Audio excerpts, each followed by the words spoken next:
Let's go back to our top story, those airstrikes in Syria's rebel-housed city of Idlib, which have killed at least 11 civilians. We're going to talk to Abdulkafi Alhamdo, an activist in North Idlib. Thank you very much indeed for being with us. Can you tell us what's been happening?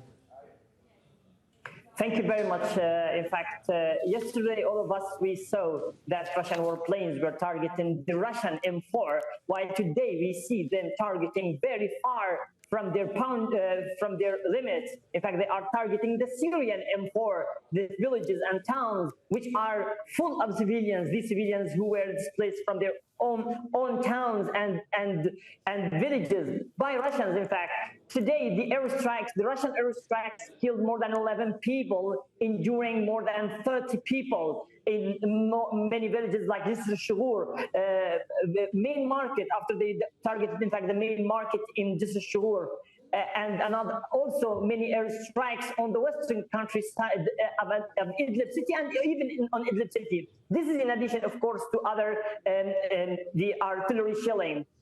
These attacks, in fact, are shocking the Syrians who are living in northwest Syria. Exactly after we heard yesterday what was happening in Russia, we even didn't imagine that they might amplify their anger from what's going on in Syria, in Russia, on Syrians. So, in fact, what happened today, it was a kind of reminder for Syrians that we are still here. We are still here to kill more civilians and more people. One thing I want to be clear about, I need to ask you, how can you be confident that these were Russian aircraft? In fact, in general here, I mean, there are many people, in fact, who places which follow the plane movements, and all these planes came from Hmeimim airport or Hmeimim basement in Latakia. So that's why we can make sure of all movements of the warplanes that attack people in the area. So that's how we can know, and we are sure of that. Yeah. Talk to us about the situation that the people there are facing, because you said that there have been artillery strikes. You said there have been airstrikes. The world has largely taken its eye away from Syria. Talk to us about what life is like for people there.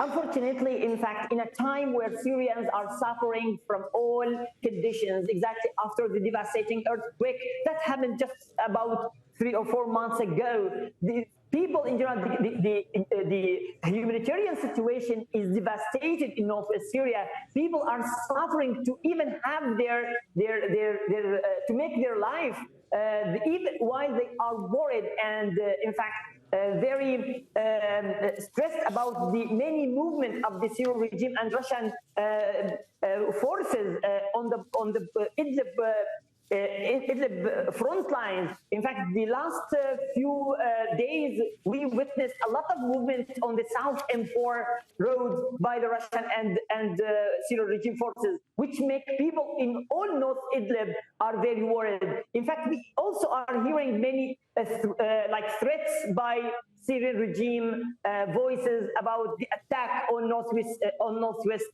Syria, and that make people very terrified. Abdulkafi Alhamdo, we appreciate it. Thank you very much indeed for being with us on Al Jazeera.